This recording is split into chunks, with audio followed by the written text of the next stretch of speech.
Hey everyone, I'm Meg. Welcome to my kitchen.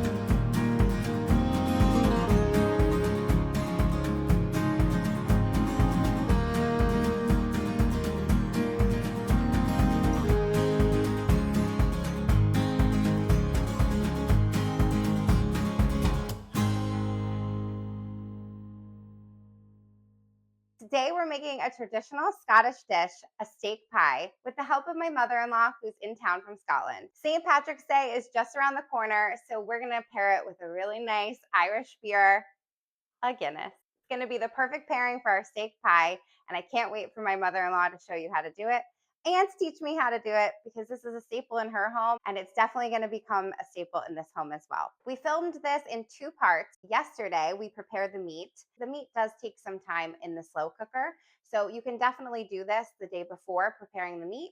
And then today, we're going to show you how we put our pie together. Without further ado, here's my mother-in-law, Danny.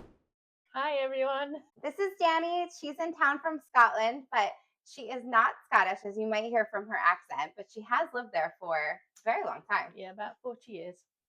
And where are you from originally? Originally from England. My mother was Welsh, my father was English, so I'm a bit of everything. But she is one of the best cooks that I've ever met, and you make a steak pie like nobody else.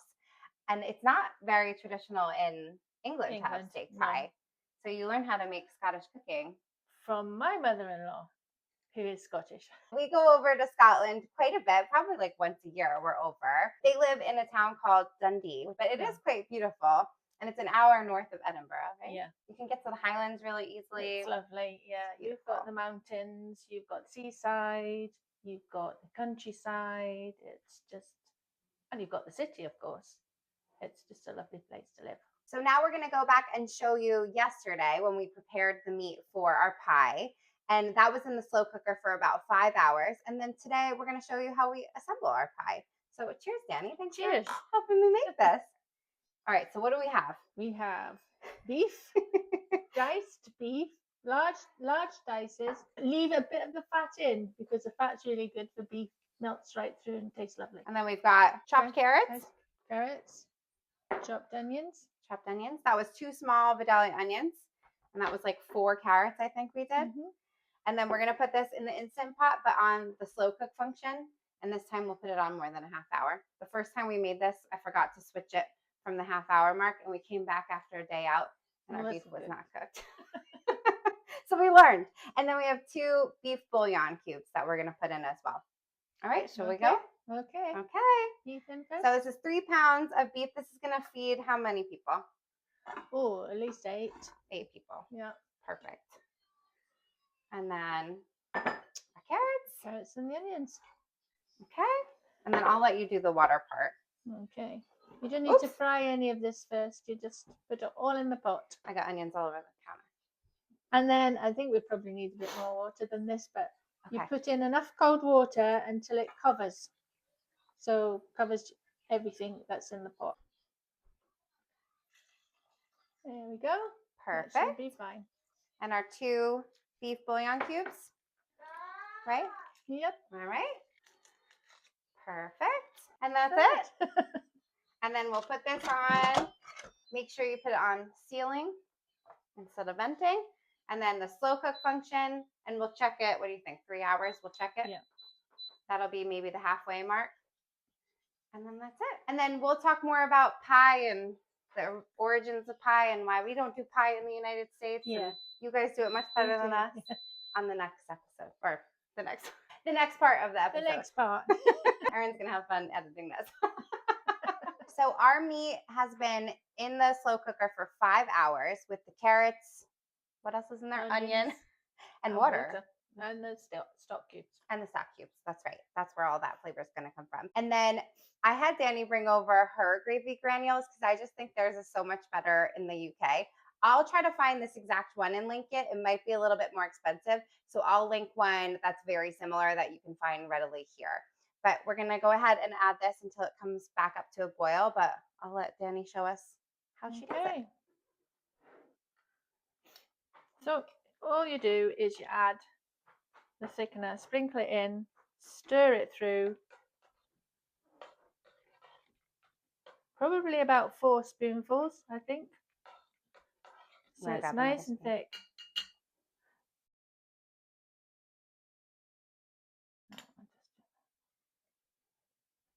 Nearly there. You don't add all this gravy into the pie as well. You keep it aside so you can have it on top of the pie as well as in the pie. Ooh. And what are you looking for? Just like until it starts getting until it's a bit thicker. You can see it's getting thicker now. Coating the meat. It smells so good. It will clump a bit, but just keep stirring and they'll dissolve out. And there you go. I think we're okay. Beautiful. Danny, how often do you make this at home? Probably only about once a month. Yeah. But yeah, it's a nice dish. And it is a very traditional dish on New Year's Eve in Scotland, or New Year's Day, I should say. All right, so we took this off the heat of the Instapak because we didn't want the bottom to catch or burn. So now we're gonna assemble the pie. I have a pie pan that's 9 by 9 and 2 inches deep. That should be perfect for this. We're gonna probably make a few pies. So this is gonna be what, for a family of 4? Yeah, 5? 4 or 5, yeah. Easily. With the way our husbands eat, I feel like maybe 4, maybe 4. 3. Yeah, maybe 3. But the amount of meat we made should be enough for a family of 8. So if you make as much meat as we did, you pretty much make one pie this size and then one smaller one, and maybe a little bit left over. Perfect. Yeah. Great. So to assemble the pie, we are going to use puff pastry. So I just have the Pepperidge Farm puff pastry sheets, and I've left them out of the fridge for about an hour until it defrosted. Now, our puff pastry is not quite as good as yours. It should be fine, but yeah, it's slightly different to what we would use. But yeah, yours is a little bit thicker. All right, show us how you assemble. I use a slotted spoon just so that I am fishing out all the good bits of meat first. Smells nice, doesn't it? Yeah, I want to eat a bite of meat. Yeah. You can put any vegetables you like in this or none at all. It's up to you how you like it. It's so simple. Yeah, if you've got a big family as well, of course you can bulk it out a bit with the veggies. Mm-hmm. How high do you put that meat? Like, how do you fill the entire thing? Fill it up, yeah. So I'll go on to use the ladle now. Okay. Probably the. We got it. Yeah. Can I move this over juicy. here? Perfect. Hands right. There we go.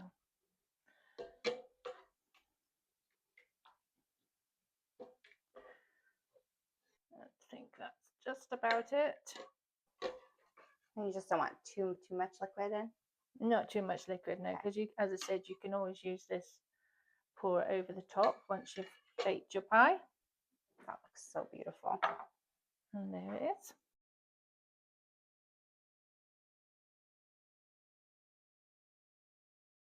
So now we've got our pie pan filled almost to the top. There's just a tiny bit that's... Yeah, because you only use the one layer of pastry on the top. You don't have a layer underneath. Is that more traditional Scottish to not put the pastry underneath as well? No, it depends what pie that you're making. If you're doing a chicken pie, then I would put the pastry underneath, but not puff pastry. Right. A different type of pastry. Puff pastry is not very good for putting underneath the pie because it just gets soggy. All right, let's assemble. Okay, let's go for it. You just take the pastry, simple as. Pop it on the top. You can shape the pastry to around to the size of your pie dish, however you like it, really. And what I do is I just push it gently inside. Traditionally, we'll score the top of it, but I think because this pastry is much thinner than what that we would use, I'm not going to do that. Let me just shape it. So we'll just be cutting. Do you need a better knife? Scissors actually might be better with this. Yeah? You want to do scissors? Lovely, thank you. Okay. Oh, much better.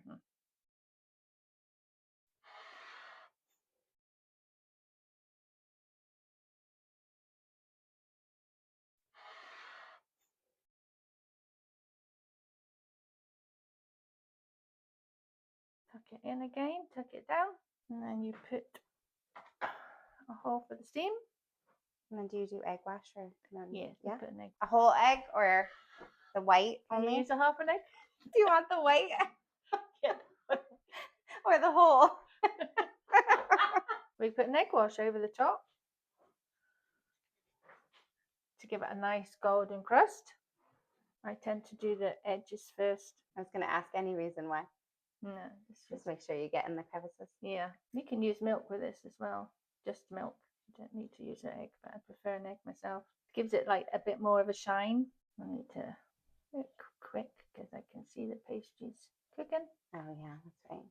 Yeah, you The can pastry see. will get too. You can see the pastry's getting wobbly there, which means it's cooking underneath. So now the egg wash is on, and we have to get it in the oven pretty quickly because the puff pastry will start to get hot and start to cook. So we don't want it to be too long like that. So I'll stop talking.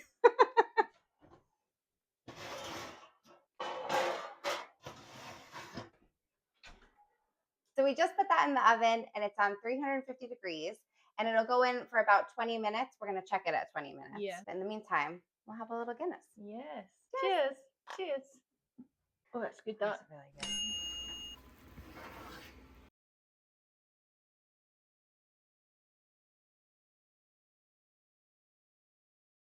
The pie is out of the oven. It was in for 35 minutes, and I think it looks gorgeous. Got a really nice golden brown, and you're right, the egg wash made it so shiny. And the house smells incredible. Eddie's going to be very excited. My husband probably will eat most of this pie on his own. Probably, yeah. Obviously, in the United States, we have sweet pie, but it's not really a thing to have savory pie here. We did do a little research on the history of pie. Did, yeah. A pie was not to eat years and years ago, hundreds and hundreds of years ago. It was a container to put the food into to take out to the fields, and it kept the food hot if you needed it hot, but you didn't actually eat the pie. And then it evolved from there, where they thought, they must have thought, well, we'll make the pastry a bit nicer so you can eat it, and we'll fill it with things. Now it makes sense because the pastry soaked in the gravy is delicious. Good. So good thing they figured out how to do Yeah. that. So we're going to pair this with a nice Guinness, which I think will be the perfect pairing for a steak pie. You get that malty, coffee, chocolateness of the Guinness that's going to marry really nicely with the richness of the steak pie. And I feel like the texture, because Guinness is quite velvety, and then the pie, the gravy is quite velvety. So I feel like it'll pair really nicely. And I just feel like, what's better than pie and a stout? Pie and a pint of Guinness. Okay, should we cut into it? Would you like to do the honors? No, I'll leave it to you. I don't know that I'll do you it that okay? nicely. Yeah, I'm nervous.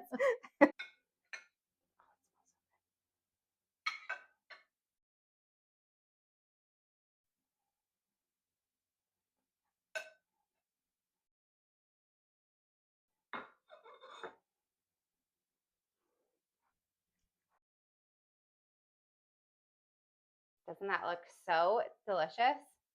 So tonight when we eat this for dinner, we're going to pair it with some cooked potatoes, Yeah. some broccoli, and then I'm sure my husband's going to want extra gravy all over his plate.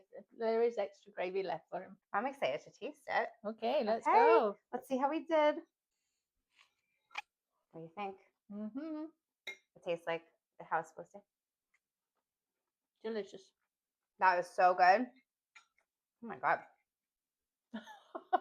Danny, the boys are going to be happy with this one. And so simple to make. Really. I think that's the surprising thing for me. I thought it's so much harder, but really it's very easy. See how it pairs. Oh, yeah. We'll have more Guinness later too. Well, this is delicious. We're going to go enjoy this, but thank you for helping me make You're this. welcome. Very happy to have had my mother-in-law today. And we'll do more Scottish recipes too. I think every time we come, we bring more. We'll do another one. Sounds good. Perfect. Thanks for joining us. Like and subscribe. Let me know what you think in the comments, and I'll see you next time. Cheers. Cheers.